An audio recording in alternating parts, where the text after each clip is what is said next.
Saat Anda tidur tidak harus bermimpi, tetapi saat Anda bangun wajib bermimpi.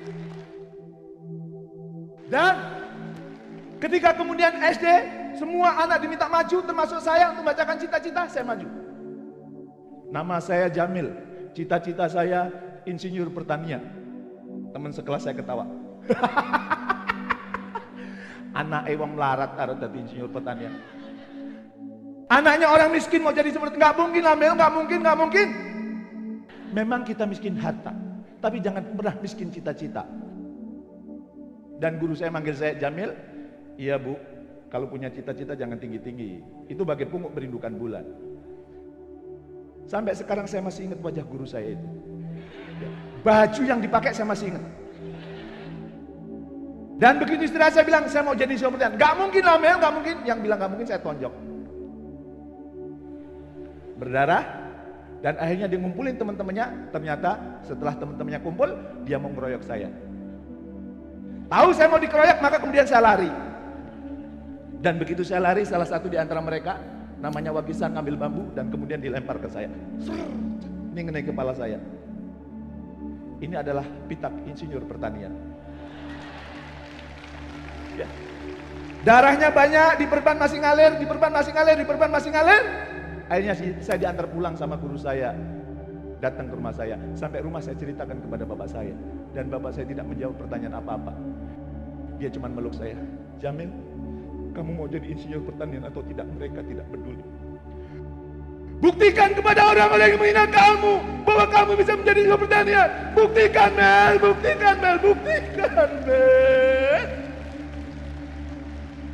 Dan itu adalah pelukan dari bapak saya yang tidak akan pernah saya lupakan sepanjang hidup saya. Dia tidak peduli bajunya terkena darah di kepala saya, dia hanya bilang, Mel, buktikan kamu bisa menjadi insinyur pertanian, Mel. Lalu. Tapi sejak kejadian itu saya jadi ragu juga, bener nggak bisa jadi insinyur pertanian? Ya? Beberapa tahun kemudian, apakah cita-cita itu tercapai? Saya bukan hanya menjadi insinyur pertanian, saya sekarang menjadi CEO di perusahaan saya. Saya punya 5 perusahaan. Ya. Saya punya 5 perusahaan dan saya juga sekarang kenapa? Oh, saya tahu bahwa salah satu yang memutus rantai kemiskinan adalah bisnis. Maka kemudian saya juga membina. Ada 138 pebisnis yang saya bina. Dulu modalnya 1 juta, 2 juta, 3 juta. Tahun lalu total asetnya sudah 13,2 triliun. Ya. Ya. Bukan hanya itu, karena saya tahu bahwa impian-impian itu bisa kemudian mengubah kehidupan. Saya juga mendirikan sekolah gratis di Lampung buat orang miskin. Muridnya lebih dari 1.600 orang. Kenapa?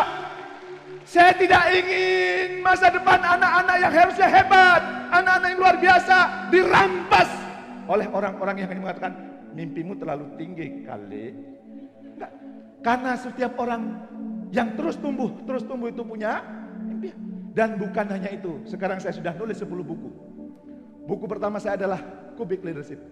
Padahal dulu guru saya bilang, Jamil, kamu gak punya bakat nulis. Sebab kalau kamu nulis apa saja depannya pasti pada suatu hari. Dan sekali lagi saya membuktikan kepada guru saya, hei Bu Guru, ini orang yang dulu kamu vonis bahwa saya tidak punya bakat menulis. Aku sudah menulis Bu Guru. Maka ketika buku ini terbit, saya langsung pergi ke Lampung dan saya serahkan kepada guru saya. Bu, ini buku tulisan pertama saya, diterbitkan oleh penerbit ternama Ibu.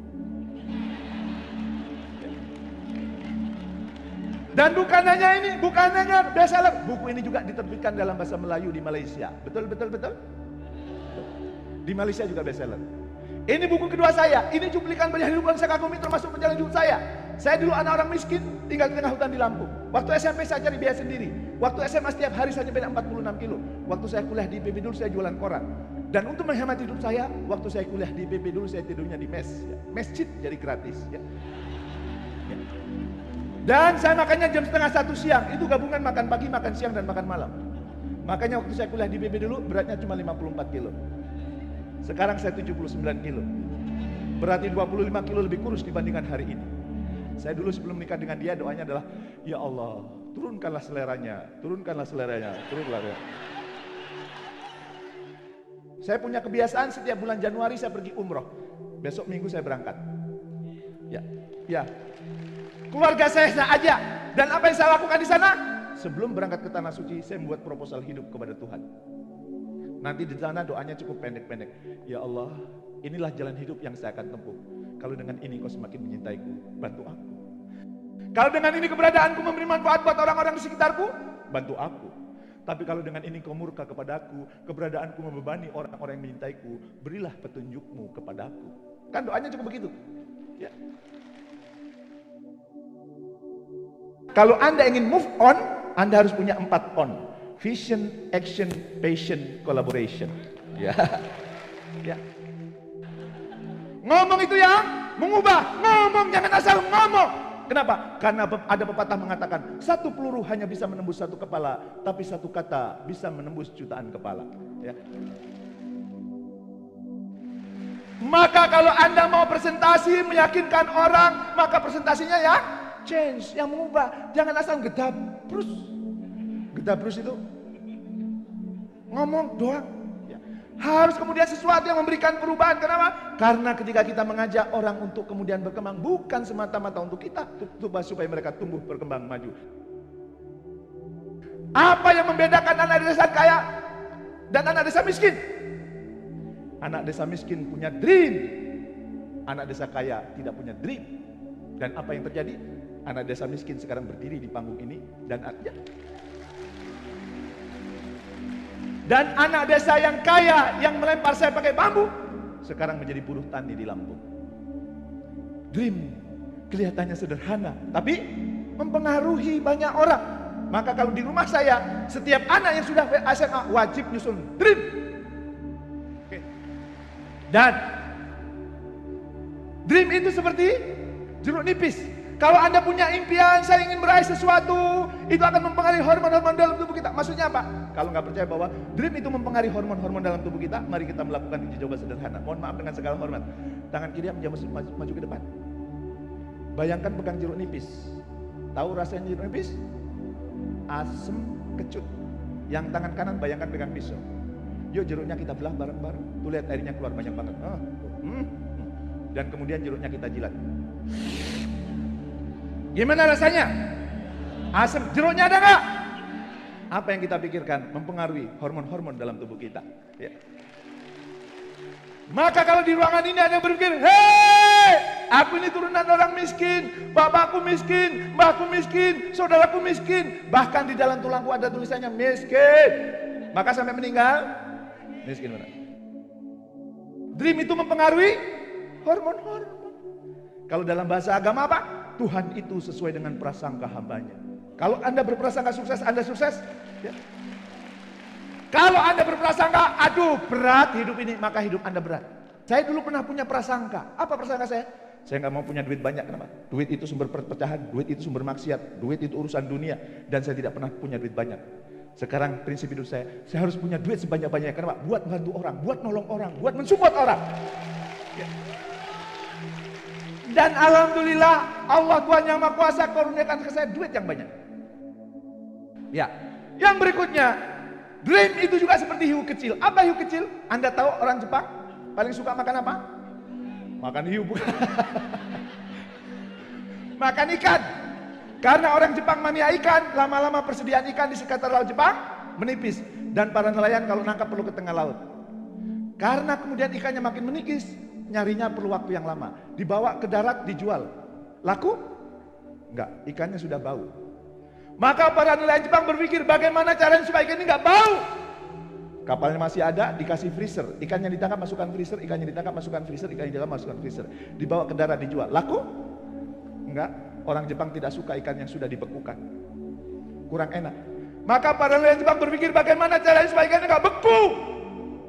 Freezernya dibuang, diganti kolam. Ikan yang ditangkap masukkan kolam, ikan yang ditangkap masukkan kolam. Bergerak dia ke sana kemari. Tapi karena kemudian lama-lama ikannya males. Dibawa ke darat, dijual, laku? Laku tapi harganya murah. Kenapa? Orang Jepang tidak suka ikan yang males. Kalau Anda harganya ingin mahal, jangan males, terus bergerak. Dan salah satu yang menjadi hiu kecil adalah dream. Orang yang punya dream, maka dia akan merasa kemudian terkejar terus oleh hiu-hiu kecil. Maka pulang dari sini, pastikan bahwa Anda punya hiu kecil namanya tepuk tangan buat Anda semua. Ya, dan ingat pernyataan Profesor Hamka. Kalau hidup hanya sekedar hidup, kera di hutan juga hidup. Kalau kerja hanya sekedar kerja, kerbau di sawah juga kerja. Kita bukan kera, kita bukan kerbau. Kita adalah manusia. Pertanyaan saya, apa yang membedakan kera, kerbau, dan manusia normal? Yang membedakan kera, kerbau tidak punya dream, manusia normal itu harusnya punya dream. Oke, saya ingin tanya kepada Anda, dream seperti apakah yang bisa mengantarkan kepada kehidupan terbaik? Apakah setiap dream bisa mengantarkan kepada kehidupan terbaik? Maka saya ingin tanya, sebelum Anda salah, ya, sebagaimana ini, kenal ini? Robin Williams, untuk seorang artis sukses, bagaimana mengakhiri hidupnya? Bunuh diri. Apakah dia sukses? Dalam urusan karirnya, apakah dia sukses? Apakah dia bahagia?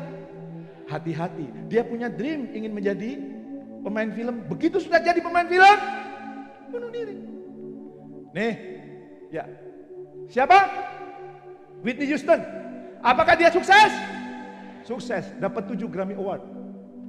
Apakah dia bahagia? Tidak, karena dia mengakhiri hidupnya overdosis.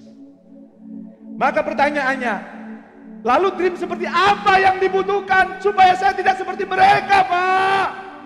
Maka pada kesempatan kali ini saya berbagi, dream yang dibutuhkan adalah mencerminkan kalau itu tercapai, Anda sukses sekaligus mulia. Supaya nggak salah, apa itu sukses? Sukses itu orang yang 4 tanya tinggi. Harta, tahta, kata, cinta. Kalau Anda mau bersaing bisnis, dapat hartanya bertambah, kedudukan Anda naik, omongan Anda didengar orang, cinta Anda dicintai oleh tim Anda, maka itulah sukses.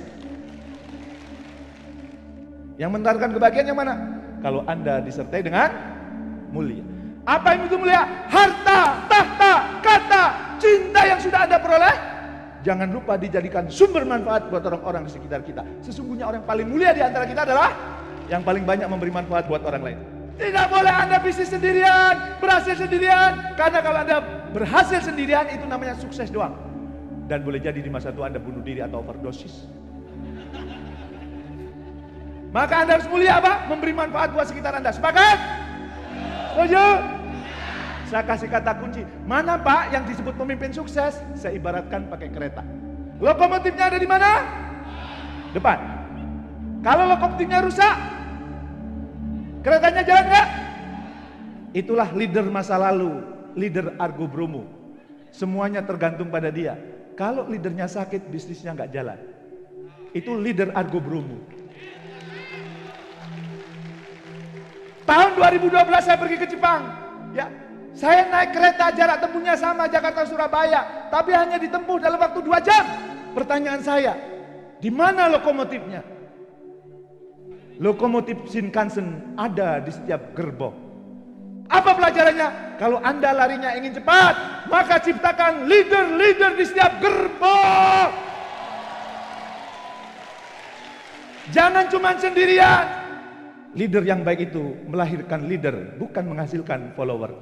Dan itulah leader sukses mulia. Bukan leader Argo Bromo. Maka saya menekankan Anda, kalau punya dream itu sukses mulia supaya apa?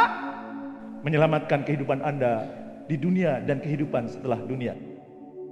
Maka sekali lagi, tuliskan dream Anda. Kalau saya nulis dream itu syaratnya cuma 3. Yang pertama, spesifik. Jangan sampai nulis dream gini, saya ingin menjadi manusia yang berguna bagi nusa, bangsa, dan agama. Itu yang kayak gitu susah tercapai. Spesifik dong. Selain spesifik, menggairahkan. Dan kemudian, sukses mulia. Sesi ini akan saya tutup dengan quote yang saya rumuskan khusus buat teman-teman ini. Saat Anda tidur, tidak harus bermimpi.